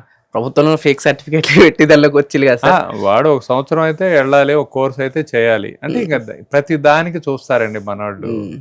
ఇవాళ దానికి మనం ఏమి చేయలేం కానీ బట్ అట్లీస్ట్ వాడికి ఎంతో కొంత ఆ సంవత్సరంలో కొద్దిగా అవగాహన వస్తుంది. ఒక పంచాయతీ సర్పంచ్ ఉన్నాయండి, అసలు ఆ పంచాయతీ సర్పంచ్ ఏం చేయగలడు, వార్డు మెంబర్లు అనేవాళ్ళు పాపం ఎవరికి తెలియదు. Ward member is the key role ఒక సిస్టంలో. ఆ వార్డులో బ్రహ్మాండమైన ఇంపాక్ట్ తీసుకురాగలిగిన అవసరం ఇది ఉంటుంది. సర్పంచ్ తప్పితే మిగతా సర్పంచ్ కూడా పాపం బోల్డ్ అంత ఖర్చు పెట్టి గెలిచాడు. మొన్న ఈ మధ్య 20 లక్షలు ఒక లేడీ సర్పంచ్ ఎవరో ఒక వీడియో పెట్టారు, నేను ఇంత ఖర్చు పెట్టాను, ఇంత ఇదైందని చెప్పేసి. సో అంత ఖర్చు పెట్టి అంత చేసి ఇప్పుడు మళ్ళీ ఆ ఊరు నా ప్రజలు నా కోసం అని ఎలా చేస్తారు వాళ్ళు. ఇక్కడ నిజామాబాద్ దగ్గర అంకాపూర్ లాంటి విలేజ్ లో గెలవానికి 1 కోటి నుంచి 2 కోట్లు ఖర్చు పెట్టాల్సి వచ్చింది. కోటి పెట్టి మళ్ళా నా గ్రామం మా ప్రజల శ్రేయస్సు ఇలాంటివి చెప్పలేరు వాళ్ళు. మళ్ళీ డ్రైనేజ్ కాంట్రాక్ట్, చెరువు కట్ట కాంట్రాక్ట్ వాళ్ళే. కొత్తగా యువత కూడా పాలిటిక్స్ రావాలంటే పోలీసుని ఎదిరించాలి, ధర్నాల పాల్గొనాలి, జెండాలు పట్టుకోవాలి, మనం రౌడీజాన్ చేసి సోషల్ మీడియాలో ఫేమ్ అయితేనే మనకు యువనేత ఇట్లాంటి ట్యాగ్లు వస్తున్నాయి అనుకుంటున్నాం. యువత పాలిటిక్స్ రానికి ఇది ఒకటే వేనా, ఇంకేమైనా ఉందా సార్? లేదండి, అంటే మనము మర్చిపోయాం. ఇప్పుడు గాంధీ గారు చూపిన మార్గాన్ని మర్చిపోయాం. రవి అస్తమించని బ్రిటిష్ సామ్రాజ్యాన్ని ఊపిరాడకుండా చేసిన వ్యక్తి గాంధీజీ గారు. ఆయన బూతులు తిట్టలేదు, గన్ను పట్టుకోలేదు, కొట్టుకోలేదు, తిట్టుకోలేదు, వాళ్ళని చంపడం అని చెప్పలేదు, ఏమీ చేయలేదు. ఒక సత్యాగ్రహం, నిరాయుధీకరణ, అహింస వీటితోటే బ్రహ్మాండమైనటువంటి ఒక రెవల్యూషన్ జనాన్ని ఎక్కువ మందిని పోగు చేయగలిగాడు. అంటే మీకు ఎప్పుడవుతుందంటే anything should be a public demand అండి. మీరే రాజకీయాల్లోకి వద్దాం అనుకున్నారు, మీరే ఒక ఎమ్మెల్యే అవుదాం అనుకున్నారు అనుకోండి. మీరు ఎమ్మెల్యే అవుదాం అనుకుంటే మీరు 1 to 1 కలవండి, ప్రతి మనిషిని కలవండి. అరే బాబు, వ్యవస్థలో ఏముందో నీకు ఆ స్కీమ్సో ఇంకోటో నీకు ఎక్కడికి పోదు, కానీ నేను ఖర్చు పెట్టి నేను సంపాదించుకునే వ్యాపారం ఉండదు, నేను ఖర్చు పెట్టను, సంపాదించుకోను. రేపు శాంతి భద్రతల విషయంలో కానీ, నీకు రెవెన్యూ విషయంలో కానీ, ఒక ఎంఆర్ఓ గారు పనిచేయటం కానీ, ఒక పోలీస్ ఆఫీసర్ నిజాయితీగా పనిచేయడంలో కానీ, ఇక్కడ బెల్ట్ షాపులు లేకపోవడంలో కానీ, ఇలా ఇసుక మాఫియా లేకపోవడం కానీ, ఇవన్నీ ఏమీ ఉండదు, ఎవరి పని వాళ్ళు చేసుకుంటారు, హాయిగా వ్యవస్థ బాగుంటుంది అని మీరు అలా చెబితే వేస్తారని కాదు. అలా సాధించటం అనేది ఒకసారి కాదు, 2 సార్లు కాదు, 3 సార్లు కాదు. గాంధీ గారు ఒక జీవితకాలం పట్టింది ఆయన. అందుకని ఇప్పటికీ ఆ మార్గం ఉంది. ఇంకొకటి ఏంటంటే, నా దగ్గర ఒక మంచి పరిష్కారం ఉంది. ఎవరైనా రాజకీయాల్లోకి వద్దాం అనుకుంటే, కొత్తగా వచ్చే వాళ్ళకి రాజకీయాల్లోకి వద్దాం అనుకుంటే, it is very simple. All need is their time అన్నమాట. వాళ్ళు సమయం ఇవ్వాలి, వాళ్ళు వెయిట్ చేయాలి, వాళ్ళకి పేషెన్సీ ఉండాలి, వాళ్ళు అవగాహన చేసుకోవాలి, వాస్తవ పరిస్థితులను అంగీకరించాలి. ఆ ఐడియాలజీ తోటి కొంతమందిని కలెక్టివ్గా తీసుకురాగలగాలి. అదేదో అధికారము దాన్ని ఎంజాయ్ చేద్దాం అనుకునేది కదా. ఎమ్మెల్యే అంటే ఏదో స్టార్ హోటల్లో గన్మ్యాన్లు అది కాదు. ప్రజాప్రతినిధి అంటే ఒక నియోజకవర్గం మొత్తం మీద సామూహికంగా ఎటువంటి సమస్యలు ఉన్నాయి, ఏం చేస్తే ఇంకా ఒక బెటర్మెంట్ చేయొచ్చు, ఇక్కడ ఇది సాధించడం ద్వారా ఈ ఫార్మింగ్ కమ్యూనిటీకా, ఏదైనా ప్రొఫెషన్స్కా, లేదైనా యూత్కా, ఎలా ఉపయోగపడుతుందని ఒక అవగాహన రావాలి. ఈ అవగాహన రష్లో రాదు. ఎక్కడ మొదలవుతుంది ఒక రాజకీయ నాయకుడు జీవితం మీరు చూడండి, ఎంత రష్ ఉంటుంది, ఈ ప్రశాంతతే లేదు కదా. రేపటి ప్రోగ్రామ్ అంతా, ఒక నెల ప్రోగ్రామ్ అంతా ఇవాళ ఉంటుంది. మీకు తిరుపతి దర్శనాలకి ఎమ్మెల్యే లెటర్ కావాలి, ఎంఆర్ఓ ఆఫీస్ పనికి ఎమ్మెల్యేనే కావాలి, పోలీస్ స్టేషన్లో పనికి ఎమ్మెల్యేనే కావాలి, స్కూల్ ఫీజు తగ్గించడానికి ఎమ్మెల్యే కావాలి, కాలేజీ సీట్ కోసం ఎమ్మెల్యే కావాలి, సినిమా టికెట్ కోసం పెళ్లిళ్ళు పేరంటాలు పెళ్లిళ్ళు, పుష్పావతి ఫంక్షన్లు, దినాలు, తద్దినాలు, అసలు ఇన్నిటికి పోవాలి ఎంగేజ్ చేసుకుని. నిజంగా ఒక మనిషి చేయగలడు ఈ పని అంటే మనము అతని మీద ఓవర్ ఇది చేసి వాళ్ళు ఒక ఫ్రస్ట్రేటెడ్ స్టేట్లోకి వెళ్ళి అంత దీంతో ఒక రకంగా రివెంజ్ తీసుకుంటున్నారేమో ప్రజల మీద అనిపిస్తుంది వాళ్ళ పనులు చూస్తే. ప్రజలు పెట్టి ఒత్తిడికి వాళ్ళు రివెంజ్ ఫ్రస్ట్రేట్ అయిపోయి. అందుకని మనం దానికి ఒక మంచి మార్గం ఏముందంటే స్టిల్ ఇప్పటికీ ఇప్పుడు మీరు మీ ఎమ్మెల్యేని ఎప్పుడైనా కలిసారా? ఇప్పుడు కలుస్తాయి. మీ ప్రొఫెషన్ దృష్ట్యా కాకుండా ఊర్లో సామాన్యుడు అనుకోండి, మీరు కలవరుగా, నథింగ్ ఇంపాసిబుల్. మెడలో కండు వేసేటప్పుడు తప్ప అంతే. ఒక ఎమ్మెల్యేకో, ఒక ఎంఆర్ఓకో, ఒక ఎస్ఐకో వాడికి కావాల్సిన రోజువారీ పనుల్లో ఎక్కడైనా అవసరం వచ్చినప్పుడు, ఒక ఆరోగ్యం బాగాలేనప్పుడు, ఒక సహాయం అవసరమైనప్పుడు, ఇలా ప్రతి చోట ఒకే వ్యక్తి మీద డిపెండ్ అవ్వటం అనేది చాలా పెద్ద పొరపాటు అండి. అది సమాజంలో అన్రెస్ట్ క్రియేట్ చేస్తుంది. ఒక 10% మంది పోగలరు ఎమ్మెల్యే దాకా, ఒక 5% మంది ప్రెజర్ తీసుకురాగలరు. కానీ వాట్ అబౌట్ 95%? అటువంటి వాయిస్ లేని వ్యక్తుల తరపున వాయిస్గా మీరు మారితే మీకు భవిష్యత్తు రాజకీయాల్లో అవకాశం ఉంటుంది. మీరు చేయాల్సిందల్లా ఎంఆర్ఓ ఆఫీస్ దగ్గర మీరు మీ ఫ్రెండ్స్ కలిసి ఒక ఫ్రెండ్ని పెట్టండి ఎంఆర్ఓ ఆఫీస్ దగ్గర. ఎవరు వచ్చినా కూడా పౌర సేవా కేంద్రం అని ఒక చిన్న బ్యానర్ పెట్టుకోండి. ముందు మీ దగ్గరికి వస్తే వాళ్ళ సమస్య ఏంటో విని దానికి కావాల్సిన అప్లికేషన్ రాసి ఎంఆర్ఓ గారి దగ్గరికి వెళ్ళి మీరు బాగా మాట్లాడగలరు, మీరు చదువుకున్నారు, మీరు రైట్ టు ఇన్ఫర్మేషన్ యాక్ట్ మీకు తెలుసు, ఆయన చేయకపోతే ఎందుకు చేయలేదని అడుగుతారు, దాన్ని రికార్డ్ చేస్తారు, పబ్లిష్ చేస్తారు, సోషల్ డొమైన్లో పెడతారు. ఇవన్నీ పాపం ఆ వచ్చిన పేద రైతుకు తెలియదు కాబట్టి అతని తరపున మీరు అతని న్యాయంగా జరగాల్సిన పని మీరు చేపించారనుకోండి. అటువంటి పనులు ఒక నియోజకవర్గానికి మ్యాక్సిమం 5 మండలాలు ఉంటాయి. 5 మండల ఆఫీసుల్లో 5 మనుషులు కూర్చొని చక్కగా అవన్నీ రాసుకొని వాళ్ళ సమస్యలు పరిష్కరించాలి. 5 పోలీస్ స్టేషన్ల దగ్గర ఒక 5 మనుషులు ఉండాలి. చాలా మందికి పోలీసులు అంటే భయం. బ్రిటిష్ టైం నుంచి మనం చేసింది ఏంటంటే any government officer they are our servants, మన సేవకులు. మనకు సేవ చేయడానికి వాళ్ళకి మన డబ్బులతోటి ఉద్యోగం ఇచ్చి మేమందరం చూడలేం, మీరు చూడండి అని చెప్పాం రాజకీయ నాయకులకి, ఆఫీసర్స్కి, అందరికీ. విచిత్రంగా వాళ్ళు సేమ్ ఇందాక బాపు గారి జోకులాగా వాళ్ళు మిస్అండర్స్టాండ్ చేసుకున్నారు. పబ్లిక్ సర్వెంట్స్ అంటే పబ్లిక్కే సర్వెంట్స్ అనుకుంటున్నారు వాళ్ళు. వాళ్ళు యాక్చువల్గా దే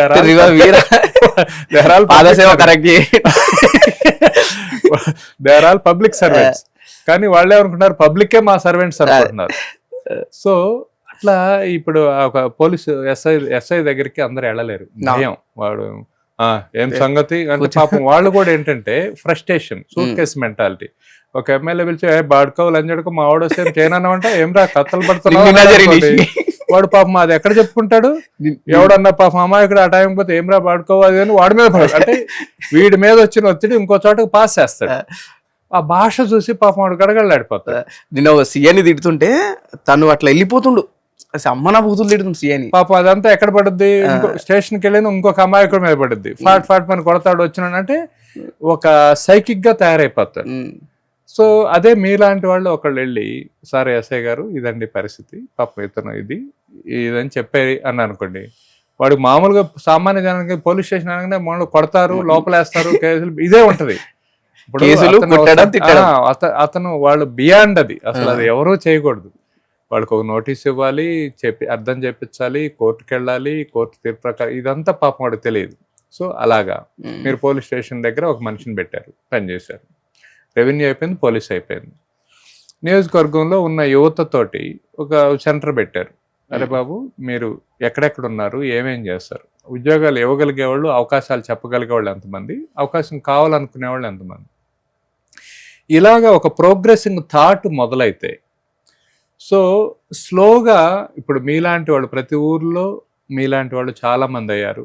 పాత తరం వాళ్ళు మొరటు కరడు కట్టిన వాళ్ళు పోయారు. ఏంటి వ్యవస్థ అని ఆలోచించే వాళ్ళు ఉన్నారు, ఏమి చేయలేక ఊరుకునే వాళ్ళు ఉన్నారు. ఒక చిన్న ప్లాట్ఫామ్ క్రియేట్ అయితే సరేరా బాబు మనలో ఎవరో ఒకళ్ళు ఒక ఎలక్షన్స్లో నిలబడదాం, ఒక ఫెయిర్ అండ్ సింపుల్ ఇది. ఒక ఎమ్మెల్యే అంటే ఒక పుచ్చలపల్లి సుందరయ్య గారు కానీ, గరిమెళ్ళ నాగిరెడ్డి గారు కానీ, వావిలాల గోపాలకృష్ణయ్య గారు గుమ్మా కానీ, నరసయ్య గారు కానీ, మన నరసయ్య గారు కానీ, ఇంతమంది ఇంకా ఎంతో మంది మహానుభావులు సర్వం త్యాగం చేసి నిరంతరం ప్రజల కోసం పాటుపడిన వాళ్ళు ఉన్నారు. అటువంటిది చాలా సహజం, చూపించవచ్చు. ఎన్టీ రామారావు గారు ముఖ్యమంత్రిగా ఉన్నప్పుడు మీరు ఆర్టీసీ బస్సులో చూస్తే ఎమ్మెల్యే ఎంపీ అని ఉండేది, ఒక సీట్ రిజర్వ్ చేసింది. ఇప్పటికి రాసుంటది. ఎమ్మెల్యే రాడు, ఎంపీ రాడు. అసలు ఎమ్మెల్యే ఇజ్జత్ కా సవాల్. మినిమం వాడు వద్దురా బాబు డీజిల్ కొట్టించలేకపోతున్నాను వాడు బాధపడ్డా, అన్నా నువ్వు తగ్గొద్దు, ఇంకో 2 కార్లు ఎక్కువని, మన కాన్వాయ్ ఇంత ఉండాలన్నా మన పరువు పోతుందని చెప్పేసి వాడు పాపం ఒక ఎమ్మెల్యే అసెంబ్లీకి రావడం కోసం 10 కార్లు 40 మంది మనుషులు అవసరమా?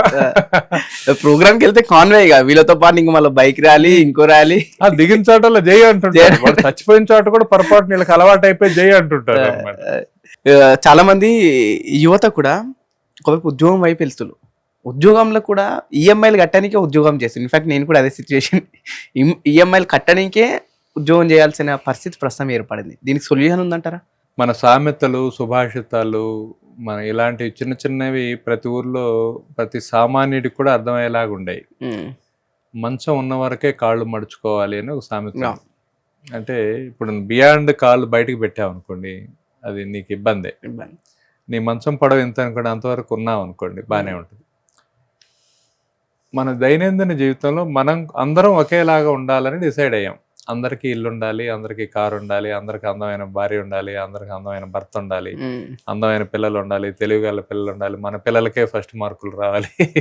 ఇన్ని ఎజెండాతో వస్తున్నాం. సహజంగా బతకడం అనేది మర్చిపోయాం.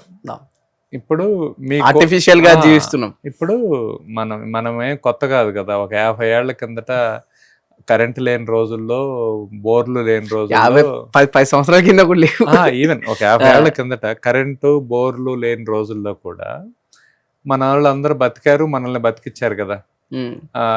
పండించుకున్నారు, వచ్చింది తిన్నారు, హాయిగా కథలో కాలక్షేపం, నిదానంగా నింపాదిగా చాలా ప్రశాంతంగా ఉన్నారు.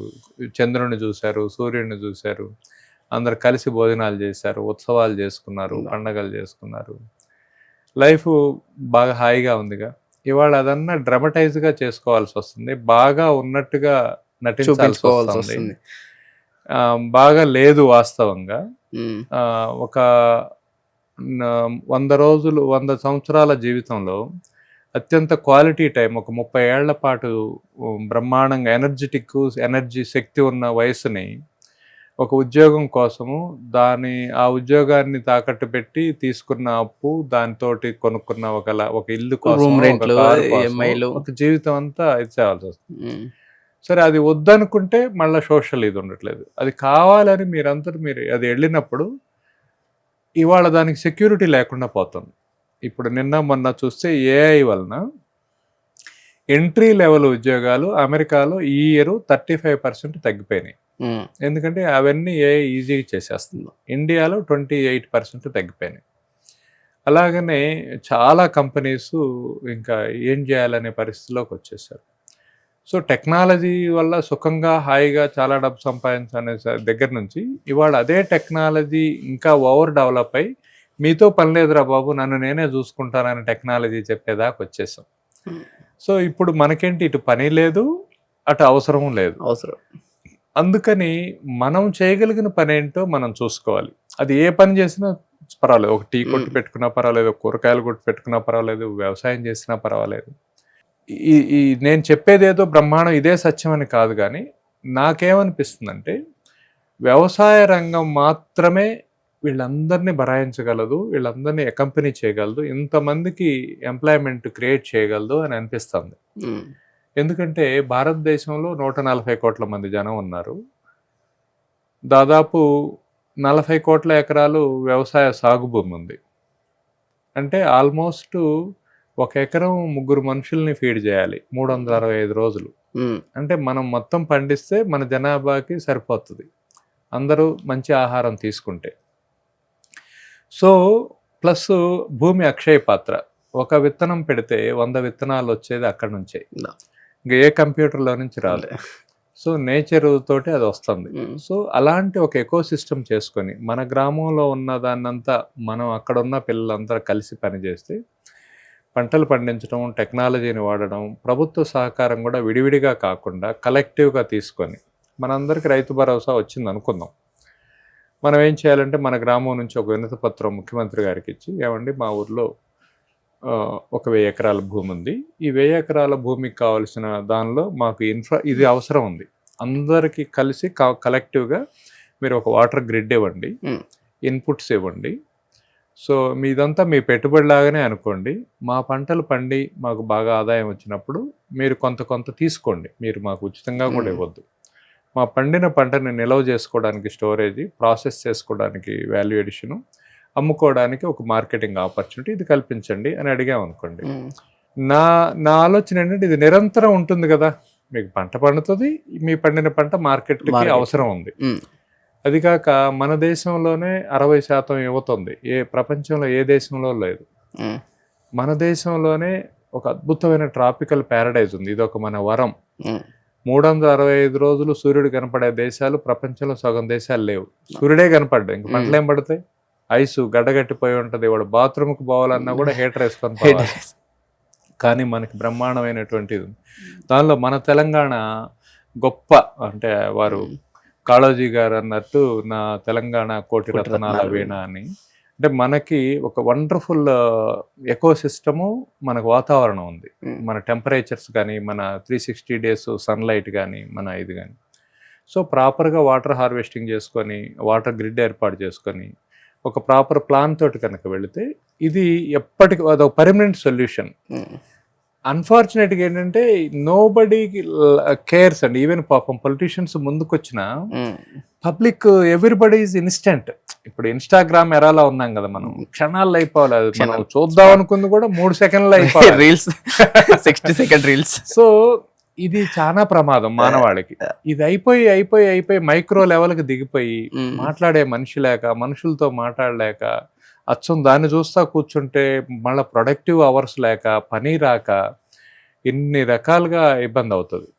సో అందుకని యూత్కి వ్యవసాయ రంగంలో చాలా ఆపర్చునిటీస్ వస్తాయండి, ఉంటాయి.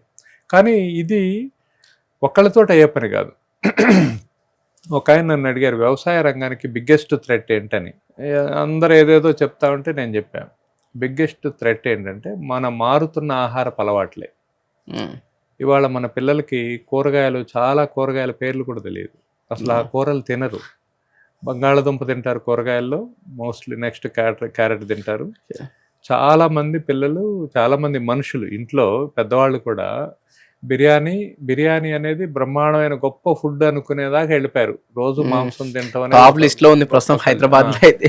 పూరీలు బిర్యానీలు తిని, అంటే ఒక ఫుడ్ లిటరసీ ఉండాలండి. చదువుకోవడం అంటే ఆహారం గురించి ఒక సమగ్రమైన ఆలోచన ఉంటే, మీరు తినేవన్నీ కనుక ప్రాపర్గా తినగలిగితే అవన్నీ పండిస్తారు, అవన్నీ పండిస్తే మార్కెట్ అవుతుంది, రైతు బాగుపడతారు, ప్రజల ఆరోగ్యం ఉంటుంది.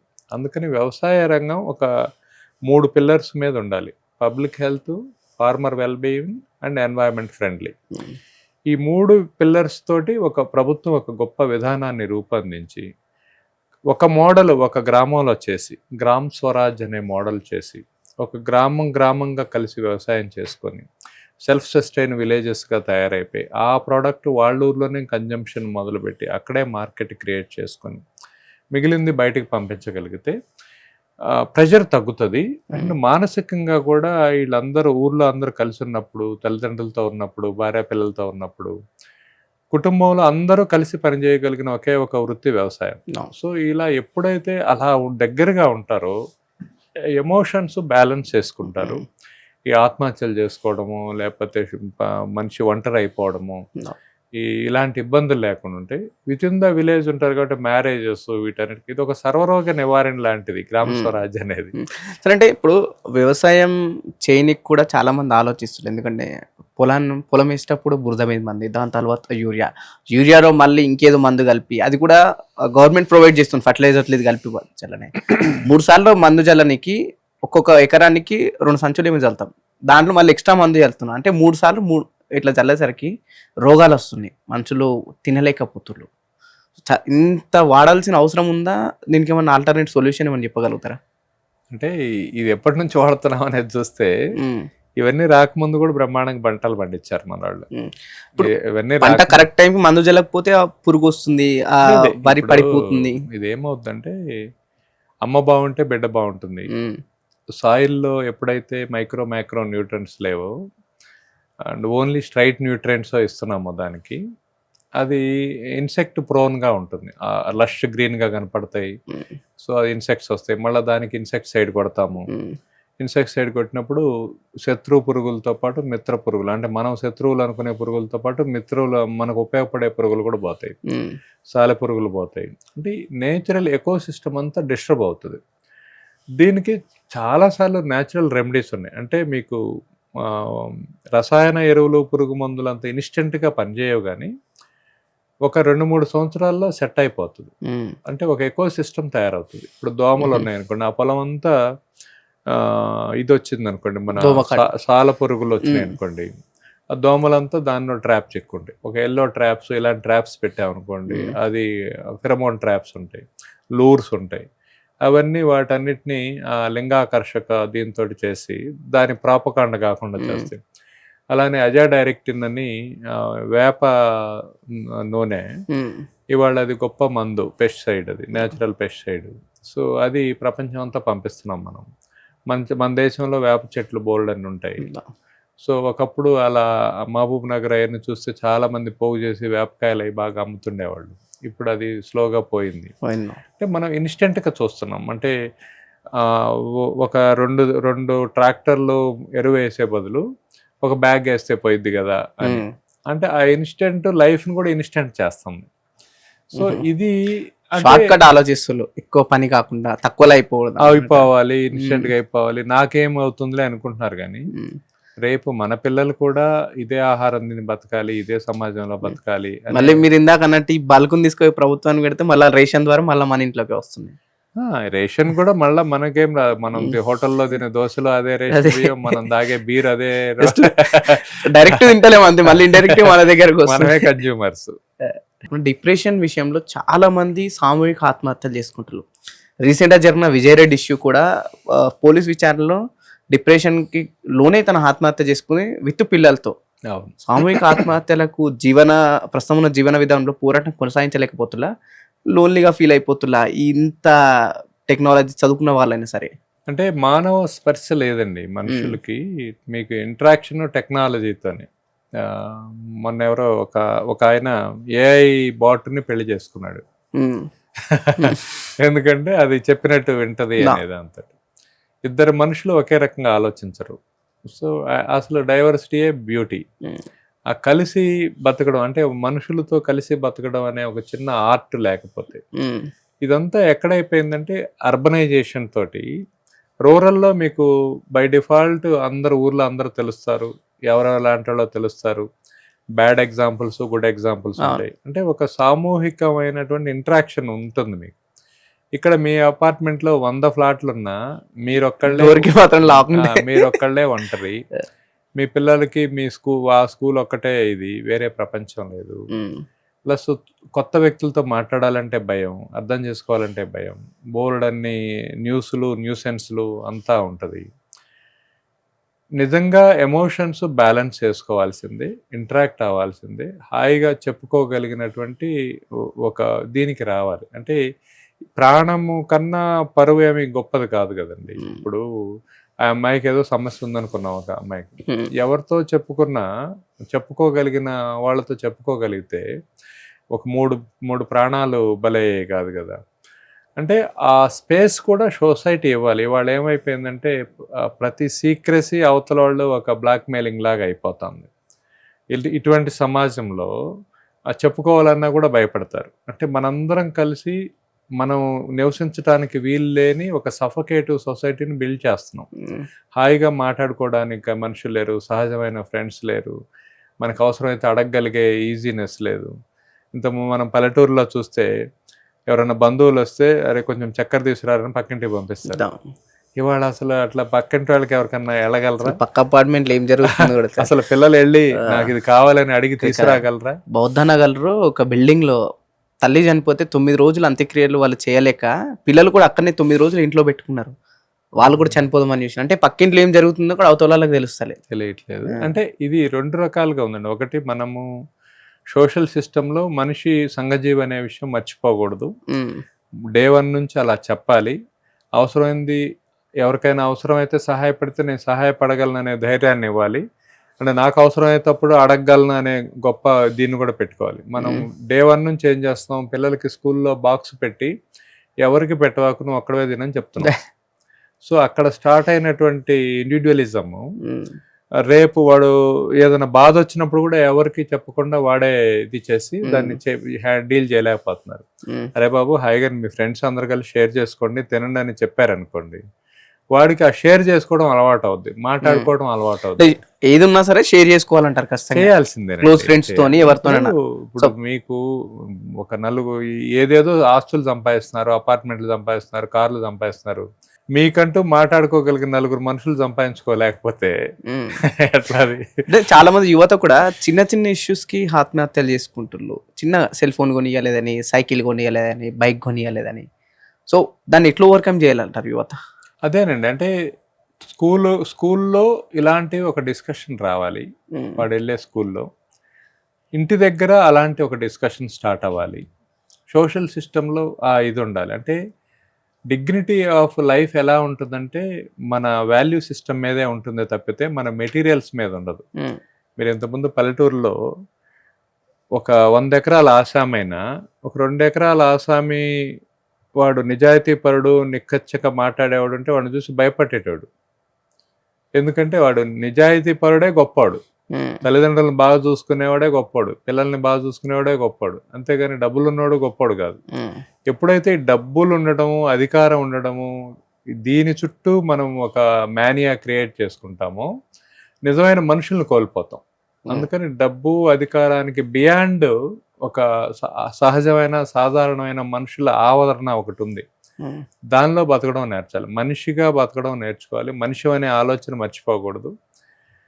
ఒక్క విషయం ఆలోచించాలంటే వీళ్ళందరూ కూడా ఈ ఆత్మహత్యలు చేసుకునేవాళ్ళు, స్ట్రెస్కి గురయ్యేవాళ్ళు, ఈ ప్రపంచంలో మనిషికి తప్పితే ఏ జంతువుకి కూడా రేపటి ఆహారం ఎక్కడుందో కూడా తెలియదు. ఇప్పుడు ఒక పురుగు ఉంది, ఒక పక్షి ఉంది, ఆ పక్షికి రేపటి ఆహారం పలానా అపార్ట్మెంట్లో 3rd ఫ్లోర్లో ఉంటుందని ఏమైనా ఉందా? లేకపోతే పలానా ఫ్రిడ్జ్లో ఉంటుందని ఉందా? ఏం లేదు కదా. రేపటి ఆహారం దానికి ఛాలెంజే. కానీ మనకి మనల్ని మనం బతికించుకోగలిగే అవకాశాలు బోల్డన్ ఉన్నాయి, మనం ప్రాణాలతో ఉండగలిగే అవకాశాలు బోల్డ్ ఉన్నాయి. ఆత్మహత్య చేసుకుందాం అనుకునేవాళ్ళు ఒక క్షణం ఆలోచించి తను ముందు ఈ పరిస్థితిలో ఉండలేకపోతే వేరే చోటకి పోయినా సరే బతికి, అలాంటి పరిస్థితుల్లో ఉన్న వాళ్ళకి ఏం పర్వాలేదురా నాయన, నేను బ్రహ్మాండంగా అలా ఆలోచించాను, బయటపడ్డాను, హాయిగా బతికున్నాను. మనం గాంధీ హాస్పిటల్కి వెళ్తే అసలు మనకు ఒక రకమైన బాధ అనిపిస్తుంది. మనం ఉన్న సిచ్యువేషన్కి ఎవరైనా సూసైడ్ చేసుకుందాం అనుకుంటే వాళ్ళని చూస్తే. అవును. సో వాళ్ళు అక్కడ హాస్పిటల్స్కి వెళ్తే అరే నాయన ఒక్కరోజు బతికించండి, కొన్ని కోట్ల రూపాయలు ఇస్తామని బతిమలాడుతుంటారు. అలాంటిది నిర్దాక్షిణ్యంగా నిలువున ప్రాణాలు తీసుకునే బదులు ఒక క్షణం ఆలోచించి వాళ్లే ఒక కౌన్సిలర్స్గా మారచ్చు. మనం ఈ జంతుజాలాన్ని దేన్ని గుర్తు చేసుకున్నా అరే పాపం దానికి రేపటి ఆహారం ఎక్కడుందో తెలియదు, నిరంతరం దాన్ని రక్షించుకుంటూ దాని పిల్లల్ని కాపాడుకుంటూ బ్రహ్మాండంగా అది జీవనం కొనసాగుతుంది. మనకి ఎంతో కొంత సెక్యూర్ ఉంది, నోరుంది, అడగగలము, పని అవ్వగలం, ఏ పనైనా చేయగలం. ఇవాళ ఏముందండి, ఒక ఇంజనీర్కి ఐటీ గ్రాడ్యుయేట్కి ఎంట్రీ లెవెల్ శాలరీ 15,000 అయితే ఓ తాపీ మేస్త్రి నెలకు 25,000 నుంచి 30,000 రూపాయలు సంపాదిస్తున్నాడు. బోల్డ్ అంతా ఇది ఉంది. And national institute of construction management ఉంది, మనకి బ్రహ్మాండంగా ట్రైనింగ్ ఇస్తారు ఫ్రీగా. పని నేర్చుకుంటే బ్రహ్మాండంగా 40,000-50,000 రూపాయలు ఎక్కడే పోవు. చాలా మంది ఉద్యోగాలు లేవు, ప్రభుత్వం ఉద్యోగాలు ఇస్తలేదు, నోటిఫికేషన్లు ఇస్తలేదు, మేము పార్ట్ టైం ర్యాపిడో చేస్తాము, ఇట్లాంటి ఏమైనా ఆలోచన ఇస్తున్నాం. ఉద్యోగాల క్రియేషన్ కోసం కూడా ప్రభుత్వం మీద ఆధారపడాల్సి వస్తుంది.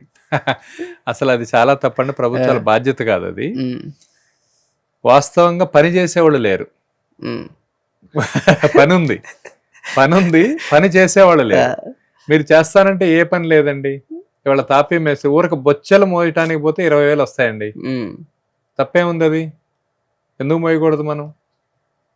సాఫ్ట్వేర్ జాబ్కి వెళ్ళి సాయంత్రం లోపు ఈ పని చేస్తావా చస్తావా అనే మెంటల్ టెన్షన్తో వాడు మైండ్ బ్లడ్ క్లాట్ అయ్యే కన్నా హాయిగా నలుగురు మనుషులు మాట్లాడుకుంటే కాసేపు పని చేసి ఒక ముద్దానం తిని పెందలాడిని పడుకుంటే హాయిగా ఒళ్ళు అలిసిపోయి ఎక్సర్సైజ్ లాగా అయిపోయి ఆనందంగా ఉండటం మంచిది కదా. ఎన్ని పనులు లేవు, పని ఉందండి, పని చేసేవాళ్ళు లేరు. అందుకనే వర్క్ కల్చర్ అనేది చాలా అండర్లైన్ చేసాం. పని అనేది చాలా గౌరవంగా చూడాలి. పని చేయడం అనేది వెరీ అన్ఫార్చునేట్లీ మనం ఏదో చిన్న చూపు చూసాం. వాడు ఏదో పాపం కూలి పని చేసుకొని బతుకుతాడు. వాడు కూలి పని చేసుకొని బతకటలా, వాడు ఒక బిల్డింగ్ లో బ్రహ్మాండంగా ఆ బిల్డింగ్ ఏర్పడటానికి వాడు కాంట్రిబ్యూషన్ ఉంది. శ్రీశ్రీ గారు అంటారు, తాజ్ మహల్ నిర్మాణానికి రాళ్ళెత్తిన కూలీలు ఎవరంటాడు. వాడు ఎవడు కట్టాడో చూస్తున్నాం కానీ ఎంతమంది ఆ బండలు నునుపు చేసిన వాళ్ళు ఎంతమంది, క్వారీ చేసిన వాళ్ళు ఎంతమంది, కట్టిన వాళ్ళు ఎంతమంది. ఆ అత్యంత అడుగున ఉన్నవాడికి గుర్తింపబడాలి, అప్పుడు పని మీద గౌరవం పెరుగుద్ది. థ్యాంక్ యూ సార్, మీ సమయాన్ని మా ఛానల్. ఇది కె శ్రీనివాస్ గారితో స్పెషల్ పాడ్కాస్ట్. చూస్తూనే ఉండండి ఆంధ్రప్రభ.